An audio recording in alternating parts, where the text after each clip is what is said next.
बेटे को आगे करने के लिए पिता एक पीछे पीछे हो रहे हैं क्या वो अपने? हम नौजवानों को पूरी जिम्मेदारी देना चाहते हैं। राहुल गांधी जी की नौजवानों के साथ मजबूत टीम बने, राहुल गांधी के फॉलोवर हों, इसलिए हम लोगों ने फैसला किया कि पंकज को अगर पार्टी टिकट देगी तो पंकज चुनाव लड़ेगा। हमेशा से भारतीय जनता पार्टी आरोप लगाती रही है कांग्रेस पार्टी पर परिवारवाद का। अमित शाह का बेटा क्या राजनीति में नहीं है? सब उनके यहाँ हो रहा है, लेकिन दूसरों की तरफ उंगली उठाने का काम करते हैं। जब चुनाव का समय था उस समय छत्तीसगढ़ के 36 वादे करके सरकार बनाई थी कांग्रेस ने, लेकिन क्या आपको लगता है कि सरकार उन वादों पर खरा उतर पाई है अब तक? पहली बात तो है कि सरकार पूरी तरह से वादों पर खरा उतरी है। और जो शराबबंदी कमेटी बनाई गई थी उसके अध्यक्ष आप बनाए गए थे। मानता हूँ, लेकिन शराबबंदी एक सामाजिक समस्या है।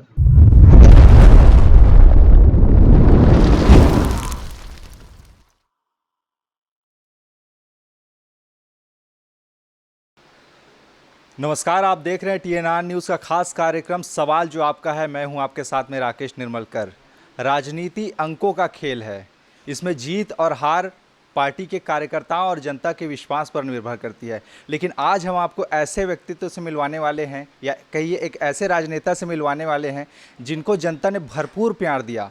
35 साल का एक लंबा राजनीतिक सफ़र, 7 बार विधायक रहे। आज हमारे साथ मेहमान है कांग्रेस पार्टी के बहुत ही कद्दावर नेता सत्यनारायण शर्मा जी, जो वर्तमान में रायपुर ग्रामीण विधानसभा क्षेत्र से विधायक हैं। उनसे हम चर्चा करेंगे। हमारे साथ मौजूद हैं सत्यनारायण शर्मा जी। सर, बहुत बहुत स्वागत है आपका हमारे इस खास चर्चा में। सत्यनारायण शर्मा जी, आपका एक लंबा राजनीतिक करियर रहा है। 35 साल तक आप, अभी 35 साल आपको होने वाले हैं विधायकी में। कैसा रहा आपका सफ़र, और पारिवारिक जीवन आपका कैसा रहा, और किस तरह से राजनीति के प्रति आपका रुझान रहा? कैसे राजनीति में आए आप? ज़रा इसको थोड़ा सा विस्तार से हमें बताइए। राजनीति में मैं 85 में मैंने पहला चुनाव जीता, और राजनीतिक सफ़र में जो जनता का आशीर्वाद मुझे मिला है, एक तरह से मेरे ग्रामीण क्षेत्र में या पहले जो था मंदिर रसोद में, वो पारिवारिक संबंध बने हैं मेरे सब लोगों से।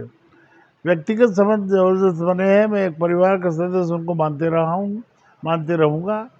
ऐसी स्थिति में मेरे सामने कोई चुनौतियाँ थी नहीं, और मैं पहली बार अच्छे ढंग से वहाँ से जीता, मंदिर रसोद से। 5 बार मंदिर रसोद से मैं विधायक रहा, 2 बार रायपुर ग्रामीण से। इसलिए मैं कह सकता हूँ कि जनता का विश्वास अर्जित करना एक राजनेता के लिए बहुत आवश्यक होता है। वो मैंने हासिल किया। जनता का भरपूर आशीर्वाद मुझे मिला, और जनता मेरे साथ है, जनता मेरे साथ रहेगी, इस बात के लिए मैं पूरा आशान्वित हूँ। इसलिए कि जन सेवा करना मेरा काम रहा है। जनता की सेवा करते करते मैं दम तोड़ूं, यही मेरी अभिलाषा है। राजनीति में कैसे आए, कहाँ से शुरुआत हुई? कॉलेज के दिन से, या फिर पहले कौन प्रेरणा कौन था यह राजनीति में आने की? कॉलेज के समय की बात है। कॉलेज समय पढ़ने के बाद मैं कॉलेज से निकला। उसके बाद कांग्रेस आई का गठन हुआ। 1977 में हम लोगों ने कांग्रेस का यहाँ गठन किया। मैं फाउंडर मेंबर रहा कांग्रेस का, और उसके बाद लगातार सेवा करता रहे। हम लोग जनता से मिल करके, जनता से जुड़ के रहे। और 85 में मुझे पार्टी ने टिकट दिया। 85 में मैंने चुनाव जीता, लगातार जीतता रहा, और उसका नतीजा है कि 35 साल मैं पूरे करने जा रहा हूँ। और मुझे बड़ा सुखद अनुभव है। जनता का आशीर्वाद जब प्राप्त होता है, वही हमारे लिए असली आशीर्वाद है। और पारिवारिक जीवन का जहाँ तक सवाल है, मेरे परिवार के लोग मुझे इतना समय देते हैं कि मैं जनता के बीच में रहूं और जनता के साथ खुल के काम करूं। इसलिए परिवार की तरफ से कभी आज तक कोई असुविधा नहीं हुई, और परिवार के लोग भी बराबर सहायता करते रहे हैं।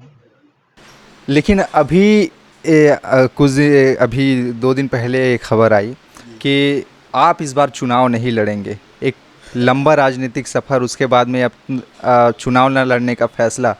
अब खबर ये सामने आ रही है कि आपके सुपुत्र हैं पंकज शर्मा जी, वो दावेदारी पेश कर रहे हैं। तो क्या बेटे को आगे करने के लिए पिता एक पीछे हो रहे हैं क्या वो अपने? बात ऐसी है कि हमारे परिवार ने तय किया कि कोई एक आदमी चुनाव लड़ेगा।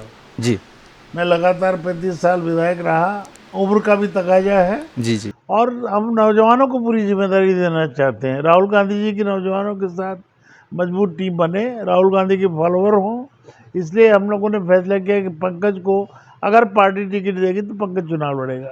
मतलब युवा चेहरों को आप सामने लाना चाहते हैं, तो फिर उनके अनुभव, आप तो इतने लंबे समय से राजनीति में, तो अनुभव जो आपका है तो उसकी कमी पार्टी को नहीं होगी? नहीं, मेरे अनुभव का लाभ उसको मिलेगा। स्वयं भी इतना परिपक्व है तो मेरे मेरे पूरे कॉन्स्टिट्यूंसी को नर्स करते रहा है और लोगों से मेलजोल अच्छा है उसका। सब लोगों की अनुमति ली है उसने पहले, गांव में जाकर के, लोगों के बीच में जाकर के, गांव के लोगों की अनुमति मिलने के बाद उसने आवेदन दिया है। इसलिए मैं समझता हूँ कि पंकज को यदि पार्टी टिकट देती तो पंकज का लड़ना एक सामयिक बात होगी। लेकिन बात यहाँ पे आके अटक जाती है शर्मा जी। हमेशा से भारतीय जनता पार्टी आरोप लगाती रही है कांग्रेस पार्टी पर परिवारवाद का, लेकिन जब आप पंकज जी को आगे कर रहे हैं तो इस पर विपक्ष फिर से आप पर निशाना साधेंगे कि फिर इसमें भारतीय जनता पार्टी की कथनी और करनी में बहुत अंतर है। अमित शाह का बेटा क्या राजनीति में नहीं है? सब उनके यहाँ हो रहा है, लेकिन दूसरों की तरफ उंगली उठाने का काम करते हैं। भाई, राजनीतिक का बेटा राजनीति नहीं करेगा तो क्या करेगा? और एक डॉक्टर का बेटा डॉक्टर बन सकता है, एक अफसर का बेटा अफसर बन सकता है, तो एक राजनीतिक का बेटा राजनीति क्यों नहीं करेगा? परिवारवाद वाला ये उलझाने वाली बात करते हैं लोग। इनके पास केवल दूसरों के दोष निकालने की बात होती है। कहीं परिवारवाद आगे नहीं आता, नहीं परिवारवाद है। हमारे परिवार से अगर 2 आदमी लड़ते तो परिवारवाद की बात होती। हमारे परिवार से केवल 1 आदमी लड़ रहा है, इसलिए परिवारवाद का कोई प्रश्न ही उपस्थित नहीं होता। इतने साल तक आप विधायक रहे, अब आप चूंकि चुनाव न लड़ने का फैसला किया, तो उस समय जो पहला चुनाव आपने लड़ा था और अभी के समय में क्या कुछ अंतर दिखाई पड़ता है? उस समय की चुनौती क्या थी? तो देखिए, हर 20 साल में कोई न कोई अंतर आता है। अभी नई जनरेशन आ गई है, नई जनरेशन बहुत इंटेलिजेंट है, अब बहुत ही बेहतर काम कर सकती है, उनमें एनर्जी है। नई जनरेशन को जिम्मेदारी सौंपने की बात हमारी पार्टी में है और उसी को ध्यान में रखते हुए मैंने पंकज को चुनाव लड़ने की अनुमति दी है। पंकज ने आवेदन दिया है। पार्टी अगर टिकट देगी तो पंकज चुनाव लड़ेगा हमारे परिवार से। अच्छा, सरकार के भी अब 5 साल पूरे होने वाले, चूँकि भूपेश बघेल जी अभी मुख्यमंत्री हैं। जब चुनाव का समय था उस समय छत्तीसगढ़ के 36 वादे करके सरकार बनाई थी कांग्रेस ने, लेकिन क्या आपको लगता है कि सरकार उन वादों पर खरा उतर पाई है अब तक? पहली बात तो है कि सरकार पूरी तरह से वादों पर खरा उतरी है। बीच में हमने बड़ी त्रासदी झेली। कोरोना काल का पीरियड 2 साल पीरियड था, अत्यधिक गंभीर संकट का पीरियड था। उस हालात में हमने लोगों को पूरा राशन दिया, लोग चले, दवाइयाँ दी, एक दूसरी जगह दूसरे राज्यों में भेजा, पहुँचाया, किसी को तकलीफ नहीं होने दी। अपने लोकसभा राज्यसभा में तो विधायकों को वेतन तक में कटौती की, यहाँ को ऐसा कुछ नहीं हुआ।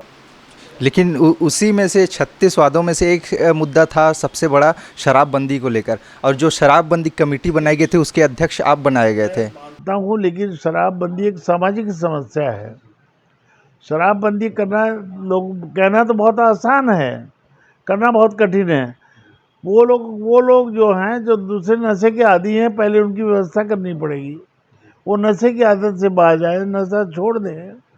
सूखे नशे पर कंट्रोल हम करना चाहते हैं और जन जागरण करके, जन जागृति पैदा करके ऐसा वातावरण बने जिससे लोग खुद शराब पीना बंद कर दें। वो ज़्यादा अच्छा है।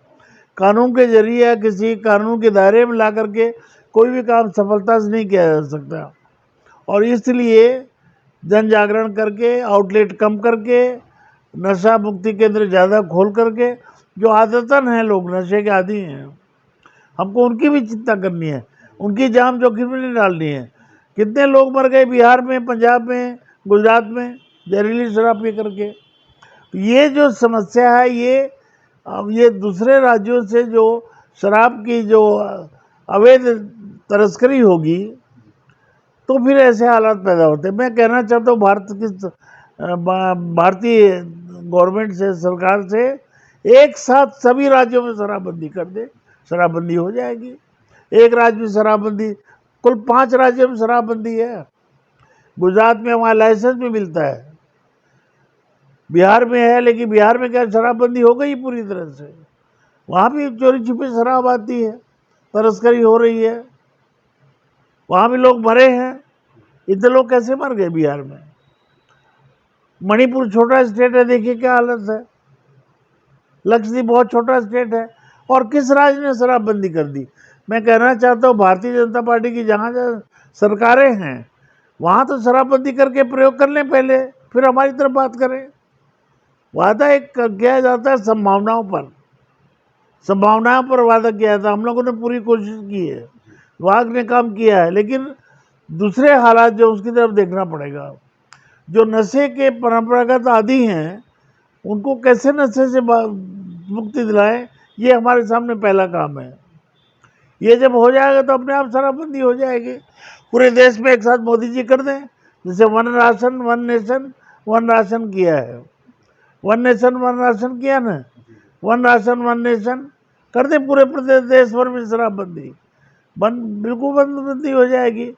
कारण क्या है कि दूसरे राज्यों से शराब की अवैध तस्करी होगी और वो रुक नहीं पाएगी। लोग चोरी छुपे ला करके शराब पी करके, जहरीली शराब पी करके कोई घटना हो जाएगी, कौन जिम्मेदार होगा इसका? इसलिए करने जब जाते हैं तो प्रैक्टिकल बहुत समस्याएं आती हैं। आप कहना चाहते हैं कि इसको एक नेशनल लेवल पर किया जाना चाहिए? निश्चित रूप से करते। प्रधान उनकी सरकार है केंद्र में, केंद्र सरकार एक साथ सभी राज्यों के लिए शराबबंदी कर देना, कौन मना करता है? तो ये अवैध तस्करी नहीं होगी। अभी तो पूरे देश में वन नेशन वन राशन किया, उसी तर्ज पे कर दें। ये कोई वो वाला मामला नहीं है, नोटबंदी वाला। रात को 12 बजे 8 बजे मुंह से हवा निकाल के बोल दिया कि 500 के 1000 के नोट बंद। इस तरह से फैसले नहीं लिए जाते। एक्शन रिएक्शन देखा जाता है, क्रिया प्रतिक्रिया देखी जाती है, इसकी प्रतिक्रिया क्या होगी देखना पड़ता है। आसान काम नहीं है इतना। पहले अपने राज्यों में करके दिखाए भाजपा पान, जहाँ जहाँ इनकी सरकारें हैं वहाँ करना नहीं चाहते, कर नहीं सकते। ये प्रैक्टिकल प्रॉब्लम आती है, हमारे पे दबाव डालते हैं करो। लेकिन भाजपा कह रही है कि शराबबंदी न करके कमीशन इनको मिल रहा है, घोटाला हो रहा है शराबबंदी में। मध्य प्रदेश में क्या हो रहा है? वहाँ भी तो भाजपा सरकार है ना, वहाँ भी कमीशनबाजी हो रही है क्या? वहाँ घोटाला हो रहा है क्या? ये केवल बातों के धनी हैं, बातें करते हैं। कुछ तथ्यात्मक बात लाए ना सामने, फैक्ट लाए सामने। क्या फैक्ट है इनके पास? फैक्ट कुछ है नहीं, हवा में बात करने वाले लोग हैं। हवा में बात करने का कोई नतीजा नहीं होता। अच्छा, आपने एक बयान दिया था जिसमें आपने कहा कि अगर राष्ट्रपिता महात्मा गांधी है तो राहुल गांधी को राष्ट्रपुत्र मानना चाहिए। तो ये कैसे? इसको लेकर बहुत ज़्यादा आपका विरोध हुआ था। मैंने ठीक कहा। देखिए, महात्मा गांधी पूरे देश ने उनको जाना, और महात्मा गांधी ने देश को जाना। इतनी पदयात्राएं की महात्मा गांधी ने पूरे देश में आज़ादी दिलाने में। राहुल गांधी जी ने वैसे ही कन्याकुमारी से कश्मीर तक पैदल यात्रा की, 4000 किलोमीटर। और कोई है तो सामाजिक लाल जो जिसने किया हो, उसी तर्ज पर काम कर रहे हैं राहुल गांधी। देश को आज़ादी दिलाई महात्मा गांधी ने, देश को समझ रहे हैं राहुल गांधी, और राहुल गांधी देश को समझ रहे हैं, देश राहुल गांधी को समझ रहा है। इसलिए मैंने कहा वो राष्ट्रपुत्र पिता थे। इंदिरा गांधी जी को हमने राष्ट्रमाता माना एक तरह से, इतनी बड़ी देवी थी, दुर्गा का अवतार कहा गया था अटल बिहारी वाजपेयी जी ने। इसी तर्ज पर राहुल गांधी राष्ट्रपुत्र हैं, हम लोग मानते हैं। नहीं मानने वाले मानते रहे, उससे क्या होता है? मतलब आप मानते? अभी फिर से कहा जा रहा है कि हम पश्चिम से लेके पूरब तक राहुल गांधी पद यात्रा निकालेंगे। निर्भीक और साहसी नौजवान हमारा नेता है जी, राहुल गांधी। छत्तीसगढ़ से भी अगर गुजरती है तो आप शामिल होने जाएंगे? निश्चित रूप से, हम लोग पार्टी के लोग हैं, कैसे नहीं शामिल होंगे जी। स्वागत करेंगे, उनके साथ चलेंगे। मैं इंदौर में भी गया था जी। मैं आपके उम्र और आपकी सेहत को देखते हुए सवाल कर रहा हूँ। मेरी इसी उम्र में मैं जब मध्य प्रदेश में यात्रा गुजरी थी, इंदौर में 3 दिन रहा वहाँ साथ में राहुल गांधी जी के। 8-8 घंटे हम लोग खड़े रहते थे, राहुल गांधी जी के साथ दौड़े भी। मेरी उम्र का कोई तकाजा नहीं इससे। अच्छा, आप अपने विधानसभा क्षेत्र में क्या वो कार्य है जो अभी करना चाहते हैं, या फिर वो काम हो चुके हैं? क्योंकि अब आपने पूरी तरीके से कह दिया है कि मैं अब चुनाव नहीं लड़ूंगा, तो मन में अभी भी संतोष है कि मैंने जो काम निर्धारित किया था अपने क्षेत्र की जनता के लिए वो मैंने पूरा कर दिया, या अभी भी कुछ है जो उनको 2-3 महीने में मैं पूरा कर सकता हूँ ताकि बाद में तसल्ली मिले दिल को? मुझे इस बात पर पूर्ण संतोष है कि मैंने भरपूर सेवा की जनता की, भरपूर विकास काम है। मेरे नेता भूपेश बघेल जी ने सबसे पहले 104 करोड़ रुपए जल आवर्धन योजना के दिए। पाइपलाइन से घर घर में पानी पहुंचाने की योजना बनी। आज घर घर में पानी मिल रहा है, पानी की टंकियां बन गई और टैंकर सप्लाई से निजात मिल गई हमें। सबसे बड़ा काम हुआ है। सामाजिक भवन, मंगल भवन, रोड, सड़कें, बिजली, सारे विकास काम हैं जो विकास काम होने चाहिए पूरे क्षेत्र में। 2 महाविद्यालय, 3 महाविद्यालय, बिरगांव में महाविद्यालय, अमलीडी में महाविद्यालय, माना के में महाविद्यालय, 3 महाविद्यालय दिए उन्होंने, जहाँ एक भी महाविद्यालय नहीं था।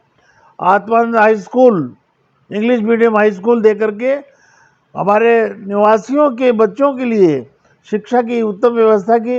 इससे आज उनके माता पिता प्रसन्न हैं। किसानों के लिए सबसे बड़ी योजनाएं बनाई। राजीव गांधी किसान न्याय योजना एक ऐसी योजना है जिसके दूसरे लोग, दूसरे राज्य उसका अनुसरण कर रहे हैं। उठान योजना देख लीजिए, मजदूरों के लिए, भूमिहीन मजदूरों के लिए पूरी सहायता की बात। और सरकारी जमीनों पर पट्टे दे करके लोगों को आवास के लिए जगह दी, स्थान दिया। पट्टे मिलने जा रहे हैं पट्टे। कुछ पट्टे पिछले साल बटे हैं, कुछ पट्टे और बटेंगे। तो शासन की योजनाएं इतनी ज़्यादा हैं कि हमने सब कुछ कर लिया। जो काम थोड़े बहुत सड़क बिजली के बचते हैं, होते रहेंगे, वो भी रूटीन के काम हैं। लेकिन सर्वाधिक काम हम लोगों ने, सबसे ज़्यादा काम हमने कर दिया है। शहरी विद्युतीकरण योजना, मुख्यमंत्री शहरी विद्युतीकरण योजना के तहत लोगों को विद्युत कनेक्शन काफ़ी दिए गए, बिजली की व्यवस्था की हुई है और काफ़ी काम हुए हैं। जी, आप चूँकि रायपुर ग्रामीण से विधायक है, कई गाँव भी आते हैं, तो सरकार की ऐसी कौन सी योजना है जो बेहतर तरीके से उधर आपके क्षेत्र में संचालित हो रही है और बढ़िया से उसका लाभ वहाँ की जनता उठा पा रही है? सरकार की देखिए पेयजल योजना है, ये जगह जगह पेयजल योजना हमारे यहाँ चली। टंकियाँ बन रही, सीधे शुद्ध पेयजल पीने की व्यवस्था, विद्युत व्यवस्था है, सड़कें हैं, नालियाँ हैं, तालाबों का सुंदरीकरण। अभी बोरिया खुर्द में एक गजराज बांधा है, उसका इरिगेशन के द्वारा सौंदर्यीकरण, उसका बहुत अच्छा जबरदस्त काम हो रहा है। तो ये सब शासन की हर योजनाएं हैं, जितनी भी शासन की योजनाएं हैं, हर व्यक्ति को राशन भरपूर राशन मिल रहा है लोगों को। बच्चों की पढ़ाई की व्यवस्था हिंदी मीडियम और इंग्लिश मीडियम स्कूल में, शिक्षा की बेहतरीन व्यवस्था की गई। और सबसे अच्छा तो यह कि अभी हमारी सरकार ने इंग्लिश मीडियम कॉलेज खोलने की बात भी कर ली, वो भी 10 कॉलेज खुल गए। ये उपलब्धियां हैं। भाजपा के 15 साल में एक भी इस तरह का काम नहीं हुआ जितना काम भूपेश बघेल जी की सरकार ने 5 वर्ष में करके दिखा दिया। और किसी भी सरकार के लिए 5 वर्ष विकास के लिए कम है। आगामी 5 साल में इतने ज़्यादा विकास काम होंगे, लोग देखते रह जाएंगे, ये मैं कहना चाहता हूँ। गौठान योजना जो सरकार चला रही, आपके क्षेत्र की जनता कितने लाभान्वित? क्योंकि जब भी हम जाते हैं और एक जो उधर जब जाओ तो सड़कें भी कुछ जगह हैं जहां गड्ढे हैं, मवेशियां सड़कों पर बैठी रहती, तो इसको लेकर भी विपक्ष कह रहा है कि इसमें भी घोटाला हुआ है और गौठान में जाओ वहाँ। विपक्ष का काम तो है कहते रहना, वो तो रोना रोते हैं, कुछ कर नहीं सकते, कुछ करने की हैसियत नहीं है, करने की ताकत नहीं है। जो कर रहे हैं उसको काम से रोकना चाहते हैं। बरसात के दिनों में गड्ढे होना स्वाभाविक होता है। बरसात के बाद सब गड्ढे भर जाएंगे, सड़कें अच्छी होंगी। आप कहीं भी चले जाइए, सड़कों का जाल दिखेगा आपको, और सड़कें भी अच्छी दिखेगी। कहीं कहीं बरसात के कारण सड़कें डैमेज हुई होंगी तो ठीक हो जाएंगी। विपक्ष बिना मतलब के आरोप लगाता है, उनके आरोपों में कोई दम नहीं, तथ्य नहीं है, केवल बात करते हैं। आरोप लगाना काम उनका, काम कुछ करके दिखा नहीं सकते। अगर काम किए होते 15 साल में उनका तख्ता क्यों पलटता है? आपने विपक्ष की बात कही, अभी हाल ही में उन्होंने भी अपने 21 उम्मीदवार मैदान में उतार दिए, वो भी चुनाव के इतने दिन पहले। किसी किसी को समझ नहीं आया कि आखिर उनकी रणनीति क्या। कहा जा रहा है कि ये मास्टर स्ट्रोक है, ताकि उनके उम्मीदवार को पहले से चुनाव की तैयारी करने का मौका मिल जाए बढ़िया से। और ये वो क्षेत्र है, आपने भी देखा होगा, जहाँ पर वो कमज़ोर है, जहाँ पर कांग्रेस बहुत लंबे समय से काबिज़ है। चाहे वो मोहला मानपुर का एरिया ले लीजिए, कोरबा का, खैरागढ़ का, और बहुत से ऐसे हैं जहाँ पे बीजेपी कमज़ोर है। और उन क्षेत्रों में क्या बीजेपी अब पकड़ बनाने की कोशिश कर रही है अपने किस उम्मीदवार पहले से घोषित करके? ठाकुर साहब जिन्होंने 4 साल 7 महीने कुछ नहीं किया, 2.5 महीने में क्या कर लेंगे वो? हमारे लोग तो कांग्रेस के लोग लगातार वर्ष भर 5 साल काम करते हैं। ये हमको कोई चिंता नहीं, कोई मास्टर स्ट्रोक हम लोगों के लिए नहीं है, बल्कि इनका मास्टर स्ट्रोक फेलियर होगा। आप देखिएगा, पिछले चुनाव में कहते थे ये लोग 65 बताते थे, क्या रह गए? 13 पे सिमट गए। तो ये कहने की बातें हैं। जिन्होंने 4 साल 7 महीने कोई काम नहीं किया, जनता उस पर विश्वास कैसे करेगी? आप बताइए, आखिरी दिन में क्या कर लेंगे? कोरोना काल में जब पब्लिक तकलीफ में थी, एक भी भाजपाई निकला घर के बाहर लोगों की मदद करने? कहीं भी दिखाई दिया? हमारे लोग पीपीटी किट पहन करके अस्पताल पहुंचाए, सब इलाज कराए, और यहाँ तक दाह संस्कार तक किया लोगों का। ऐसा कोई काम है इनके पास? क्या बात करेंगे लोग हम लोगों से? लेकिन अभी पार्टी में भी घटनाक्रम बहुत बदला है छत्तीसगढ़ के अंदर, चाहे वो दीपक बैज जी को अध्यक्ष बनाना हो, टीएस सिंहदेव को उप मुख्यमंत्री बनाना हो। आपको नहीं लगता कि ऐन चुनाव से पहले ये सब करना कहीं ना कहीं पार्टी के भीतर खाने कुछ चल रहा है, और चुनाव के बाद कई ऐसे दावेदार सामने खड़े हो जाएंगे कि हमें भी मुख्यमंत्री बनना है? ऐसा कोई बात हो नहीं सकती। कारण क्या है कि नौजवान को हम नेतृत्व देना चाहते हैं। दीपक बैज जी नौजवान है, ट्राइबल हैं, मेंबर ऑफ पार्लियामेंट है, विधायक रहे हैं, अनुभवी हैं। एक नौजवान को बागडोर दे करके ज़्यादा मेहनत करे, क्षेत्र में ज़्यादा मेहनत करेगा, इसका अवसर दिया है, विश्वास व्यक्त किया है। टीएस सिंहदेव वरिष्ठ नेता हैं, उनका डिप्टी चीफ मिनिस्टर बनने से बीजेपी को तकलीफ क्या है? हमारी पार्टी की ताकत मिल रही है इन कामों से, हम लोग मजबूत हो रहे हैं, इसलिए बीजेपी को तकलीफ है, इसलिए बीजेपी इस तरह की बात करती है। पार्टी में कोई चुनौतियां नहीं है, पार्टी एकजुट है, और एकजुट रह करके पार्टी चुनाव लड़ रही है, कहीं कोई अंतर्भेद की बात नहीं। चेहरा कौन होगा फिर? क्या भूपेश बघेल जी फिर से मुख्यमंत्री का चेहरा? कि चेहरे बीजेपी के पास कौन सा चेहरा है? पहले बीजेपी अपना चेहरा डिक्लेयर करे। चेहरा क्या है? हमारे पास तो है ही चेहरे जी, चेहरे ही है हमारे पास, तो बीजेपी के पास कौन सा चेहरा है? भाजपा के हिंदुत्व के मुद्दे को आपने छीन लिया छत्तीसगढ़ में। अब यहाँ पे राम को एक अलग ही दर्जे पे भूपेश सरकार लेकर आई भांजे के तौर पर। क्या आपको लगता है कि अब भाजपा से वो हिंदुत्व वाला मुद्दा छीन चुकी है? हिंदुत्व का कोई मुद्दा है ही नहीं, पहली बात तो ये। सब हिंदू सभी धर्मों का आदर करते हैं, सभी के घर में भगवान की पूजा होती है, उनका खुद का मंदिर है। ये हिंदुत्व का सबसे बड़ा अवसर है। हिंदू एक दूसरे को प्यार करते हैं, भाई भाई की तरह रहते हैं। भाजपा ने आपस में भाई भाई को लड़ा करके सांप्रदायिकता का रूप देने की कोशिश की। राम हमारे छत्तीसगढ़ के भाषा है, हम मानते हैं। कौशल्या माँ का इतना शानदार मंदिर बना है, रामानुगमन पथ इतना जबरदस्त बना है। और सबसे बड़ी बात तो है कर्मा माता के लिए जो भूपेश बघेल जी ने जो किया है उनके नाम से, गुरु घासीदास जी के नाम से, ये सब अपने आप एक अनूठी पहल है। तो ये कह सकते हैं कि भूपेश बघेल जी ने छत्तीसगढ़ की संस्कृति को जीवित रखा है, यहाँ की धरोहर को बचाया है। जो हमारा परंपरागत खेती किसानी के जो तरीका था उसको और मजबूत करने का काम किया। किसान को 20 क्विंटल धान खरीदने का ऐलान पहली बार भूपेश बघेल जी ने किया। किसान कितना खुशहाल है देखिए। किसान जब खुश होता तो खरीदी करता है, वही पैसा बाजार में आता है, व्यापारी के पास जाता है, व्यापारी भी खुश है, किसान भी खुश है। नहीं, आप कह रहे हैं कि किसान भी खुश है, व्यापारी, किसान तो खुश हैं, लेकिन व्यापारी वर्ग कुछ ऐसे हैं जो नाखुश हैं। देखिए, हर किसी को खुश करना संभव नहीं होता। देखिए, किसान जो खरीदी करता है, जो बाजार करता है, उसमें देखिए मोटर व्हीकल को कितना मार्केट को बूस्ट मिला है, रियल एस्टेट को कितना मिला है, तो ये सब इस बात के संकेत है कि व्यापारियों को काफ़ी काम मिला है। वही किसानों का पैसा बाजार में आया खरीदी में, वही पैसा रोनिंग होता है और इस तरह व्यापारियों को व्यापार करने का खुला अवसर मिला है। इसलिए व्यापारी खुश है, किसान खुश है, उद्योगपति खुश है। कोई किसी हमारे प्रदेश में कोई भी ऐसा वर्ग नहीं है जिसको नाराजगी हो। धर्मांतरण का मुद्दा बहुत ज़्यादा है क्योंकि बस्तर के क्षेत्र में बहुत ज़्यादा धर्मांतरण के मामले सामने आ रहे हैं। इसको लेकर सरकार कितना सजग है? सरकार पूरी तरह सजग है। देखिए, धर्मांतरण के लिए कानून बना है।